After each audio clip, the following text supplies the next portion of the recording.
A partir de agora, começa o programa Recontando o Gênese pelo Espiritismo, redigido e produzido por mim, professor e mestre em Ciências e Religião, Roger Bradbury, da Universidade Livre Allan Kardec.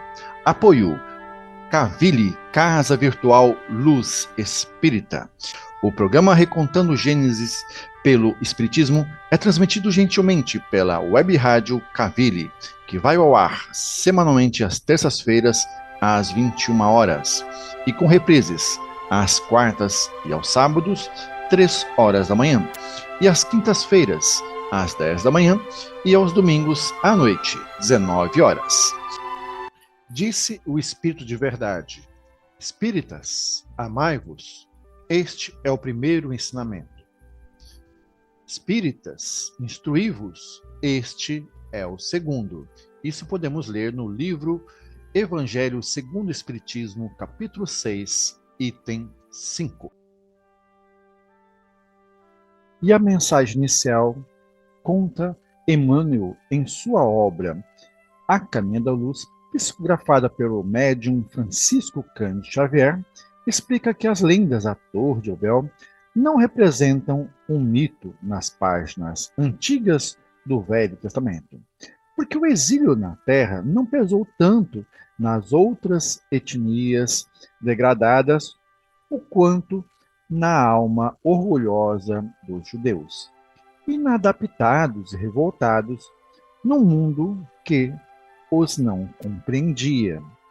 Sem procurarmos os seus antepassados, anteriores a Moisés, vamos encontrar o grande legislador hebreu, saturando-se de todos os conhecimentos iniciáticos no Egito Antigo, onde o seu espírito recebeu primorosa educação, à sombra do prestígio de Antigo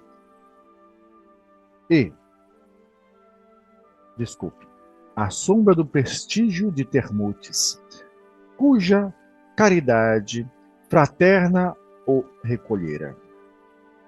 Moisés, na sua qualidade de mensageiro do Divino Mestre, procura então concentrar seu povo para a grande jornada em busca da terra da promissão. Médium extraordinário, realiza grandes feitos ante os seus irmãos e companheiros maravilhados. Quando, então, recebe de emissários do Cristo, no Monte Sinai, os 10 mandamentos que até hoje representam a base de toda a justiça do mundo. Antes de abandonar as lutas da terra, na estática visão da terra prometida, Moisés lega à posteridade as suas tradições no Pentateuco, iniciando a construção da mais elevada ciência religiosa de todos os tempos, para as coletividades vindouras. Estudando-se a trajetória do povo israelita, verifica-se que o Antigo Testamento é um repositório de conhecimentos secretos dos iniciados do povo hebreu, e que somente os grandes mestres da etnia poderiam interpretá-lo fielmente nas épocas mais remotas. Eminentes espiritualistas franceses, nesses últimos tempos, procuraram penetrar os seus obscuros segredos. E, todavia, aproximando-se da realidade com referência às interpretações, não lhes foi possível solucionar os vastos problemas que as expressões oferecem. Os livros dos profetas israelitas estão saturados de palavras enigmáticas e simbólicas, constituindo um monumento parcialmente decifrado da ciência secreta dos hebreus. Contudo, e não obstante a sua feição esfingética, é no conjunto um poema de eternas claridades. Seus cânticos de amor e de esperança atravessam as eras com o mesmo sabor indestrutível de crença e de beleza. É por isso que, a par do Evangelho, está o Velho Testamento, tocado de clarões imortais.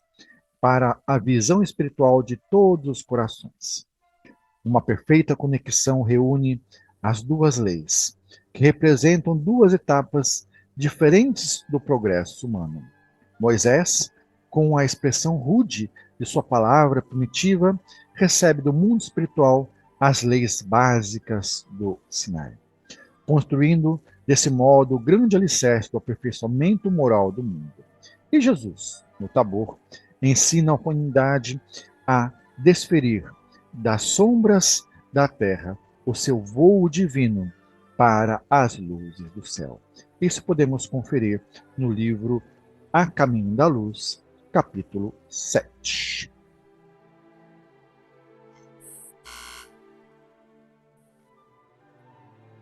Eu sou o professor e mestre ciência da religião Roger Bradbury. Bora lá. Coragem. Venham comigo. E é com muita satisfação e alegria que retomamos agora a série de estudos sistematizados recontando o Gênesis pela hermenêutica espírita. E hoje, como 45º encontro, teremos como tema Agar e seu filho Ismael. Uma releitura do livro bíblico O Gênesis, à luz das obras básicas da codificação espírita e suas obras subsidiárias. No encontro anterior, tratamos da relação da profecia de Abraão e o planeamento reencarnatório. E no programa de hoje continuaremos a fazer uma interpretação detalhada do capítulo 16 do Gênesis mosaico, entre outros textos bíblicos. E como epígrafe temos: E Agar deu luz a um filho de Abraão. Abraão o chamou seu filho, que teve com Agar, de Ismael. E era Abraão da idade de 86 anos, quando Agar deu à luz a Ismael. Isso podemos ler no livro de Gênesis mosaico, capítulo 16, versículos 15 e 16. Agora vamos ao nosso texto base.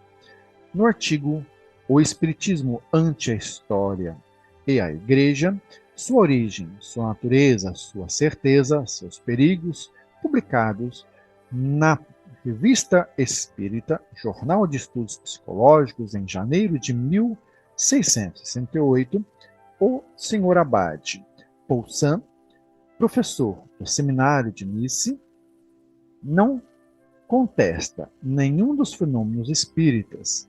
Ele virtualmente prova a sua existência pelos fatos autênticos que cita e que acolhe indiferentemente na história da sagrada e na história pagã. Aproximando uns dos outros, não pode deixar de reconhecer a sua analogia. Ora, em boa lógica, da similitude dos efeitos deve concluir-se pela similitude das causas. Entretanto, o Sr. Poussin conclui que os mesmos fatos são miraculosos e de fonte divina, em certos casos, e diabólicos em outros.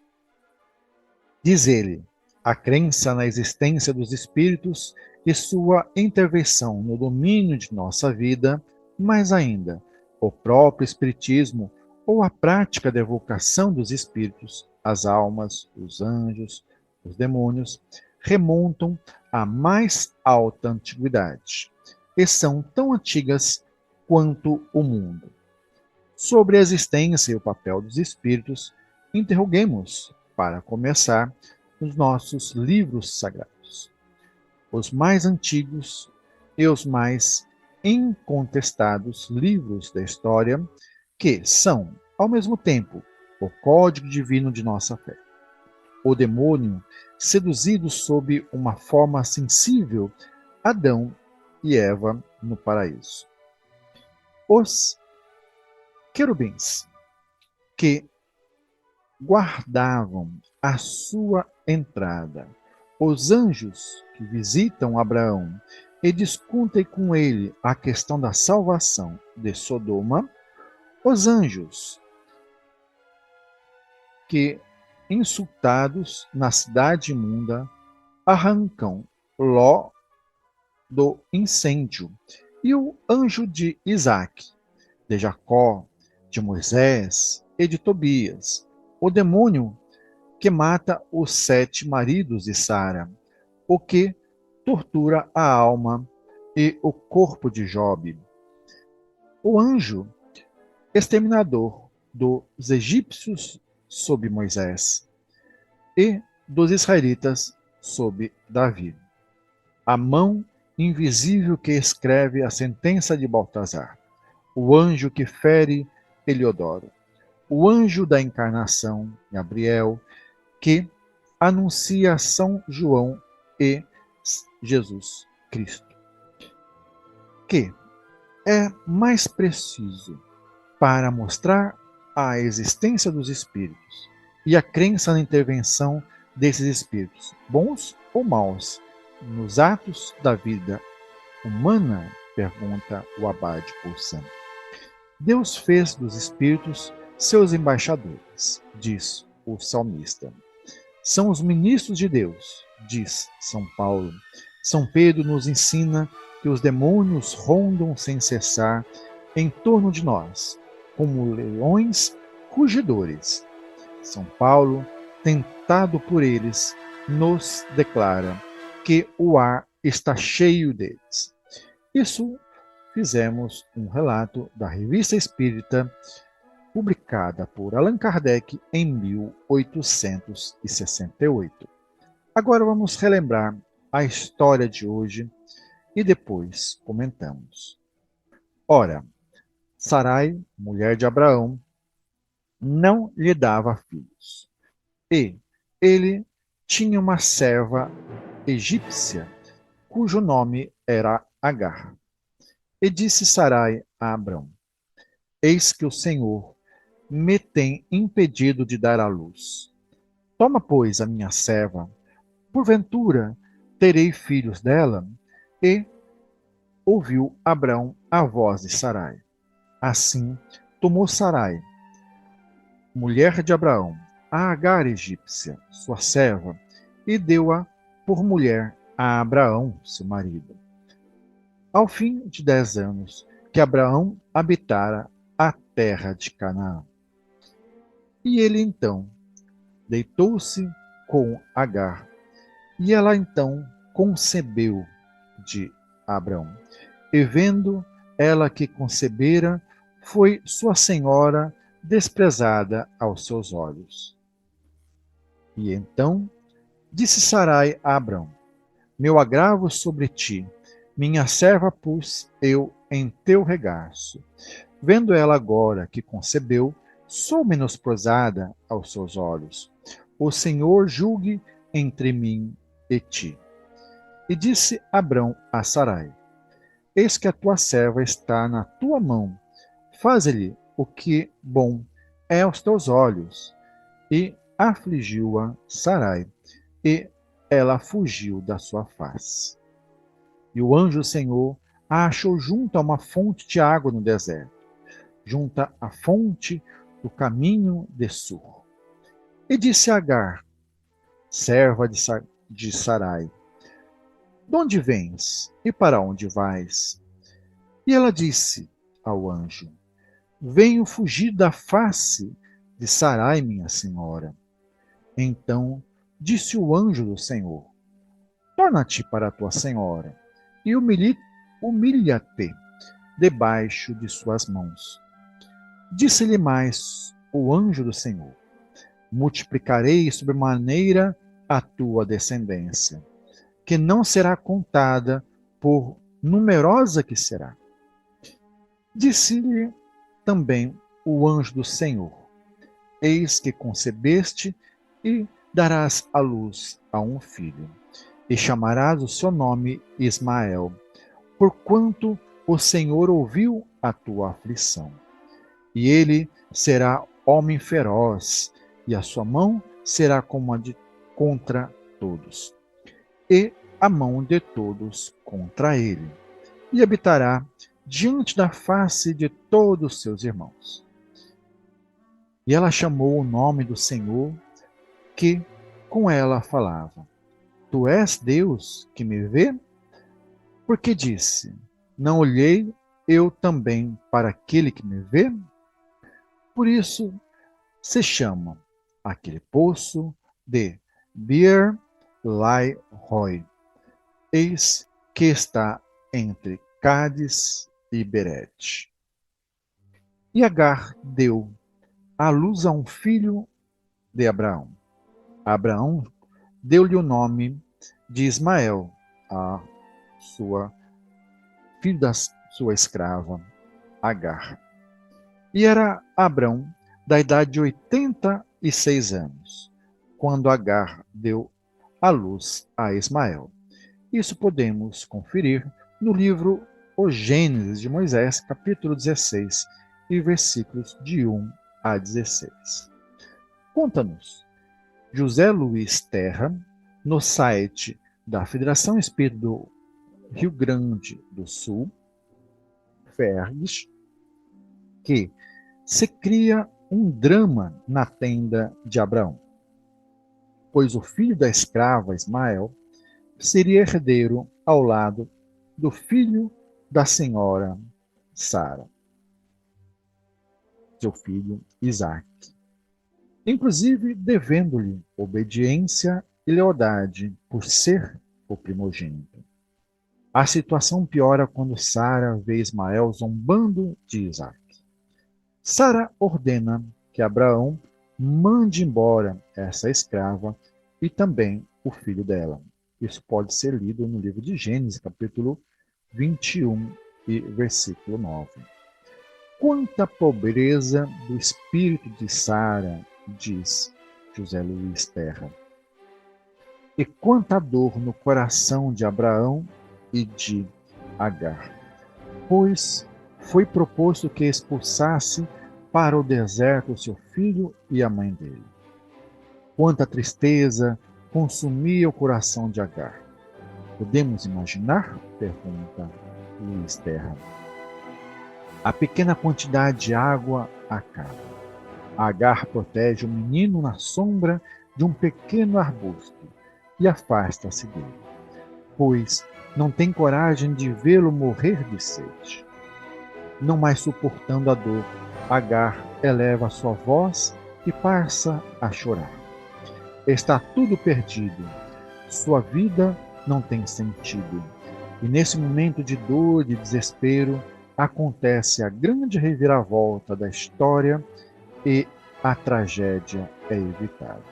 Gostaríamos, diz José Luiz Terra, de chamar a atenção para os seguintes detalhes dessa história. Primeiro, esta é a primeira referência a um anjo no Velho Testamento.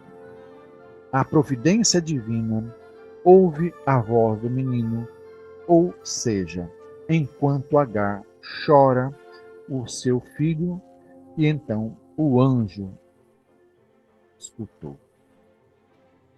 A providência divina, imediata e terapêutica, permite a Agar falar sobre seus problemas quando indaga: o que é que você tem, Agar?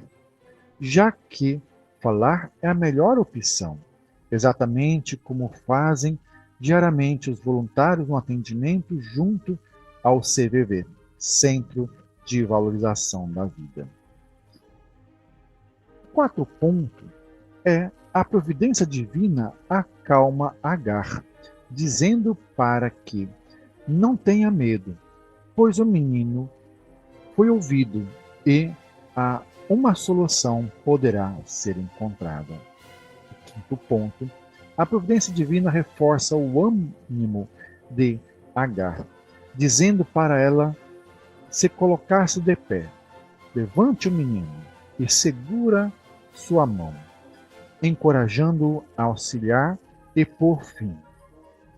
A providência, no ponto 6, divina abre os olhos de Agar, fazendo com que ela visse o poço de água que estava próximo deles. Em momento algum, a sede foi milagrosamente abrandada. A água foi materializada no odre vazio ou foi criada uma ilusão que mistificasse Agar. Nada disso. O auxílio veio, mas através do incentivo e reforço de ânimo de Agar.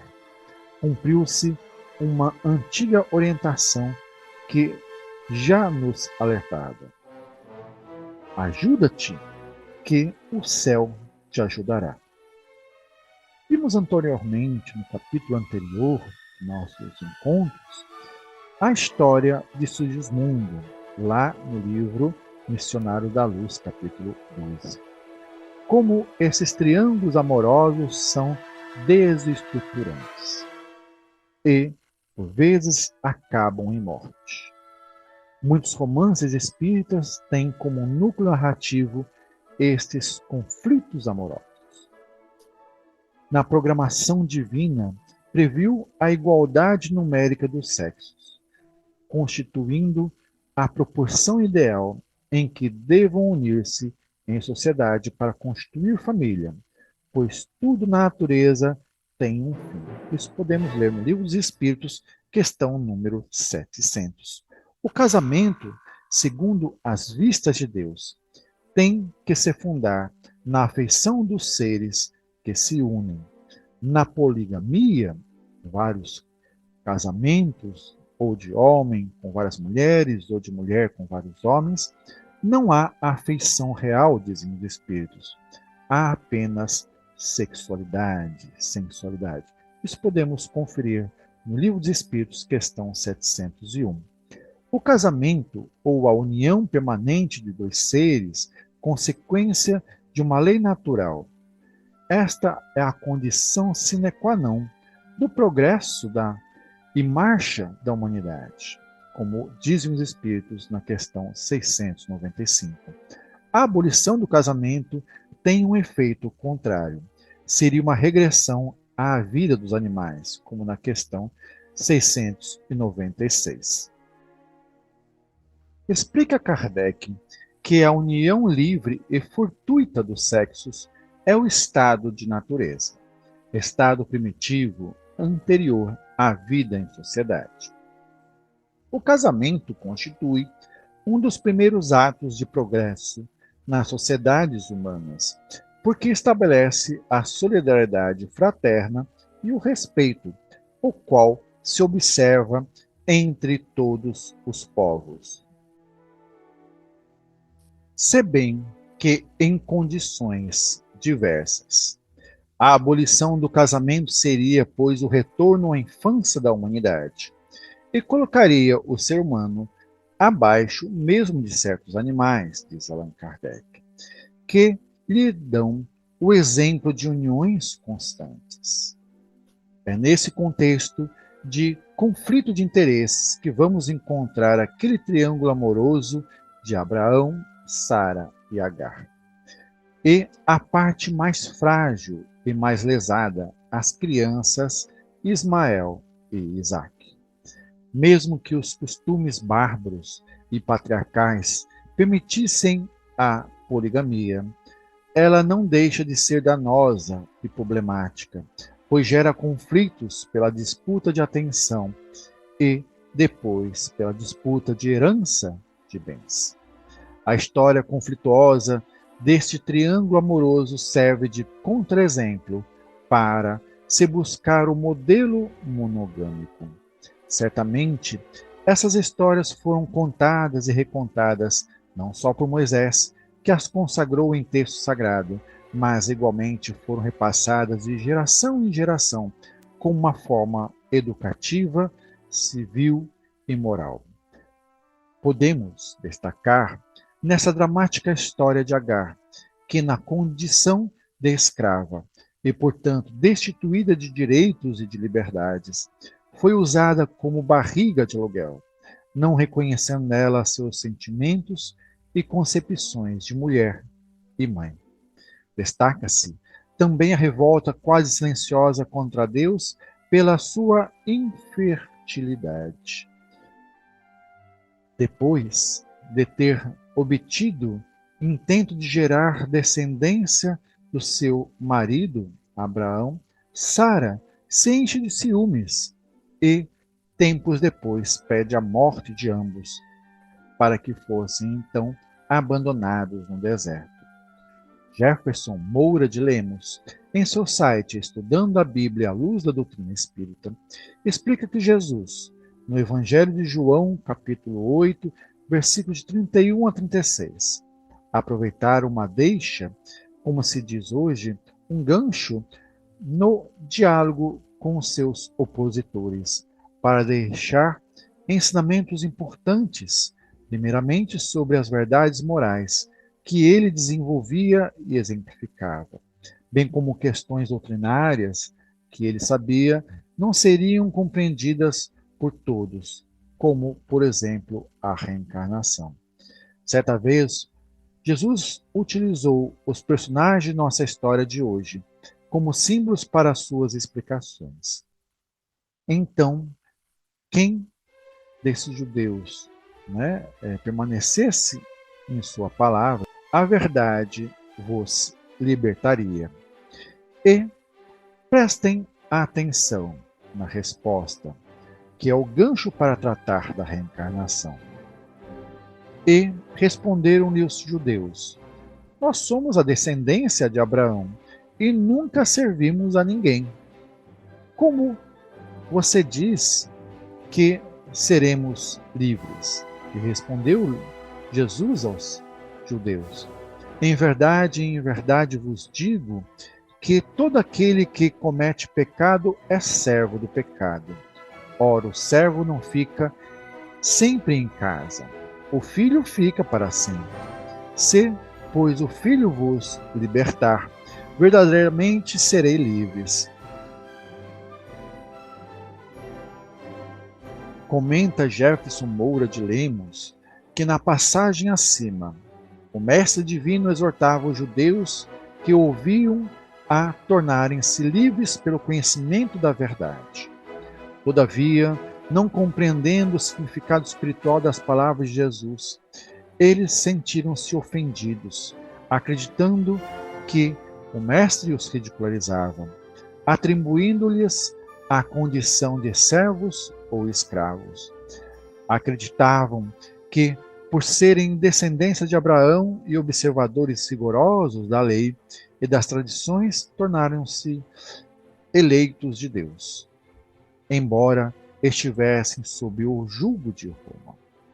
Entretanto, o Senhor Jesus tentou explicar-lhes o sentido real da exemplificação, da qualificação de cativos.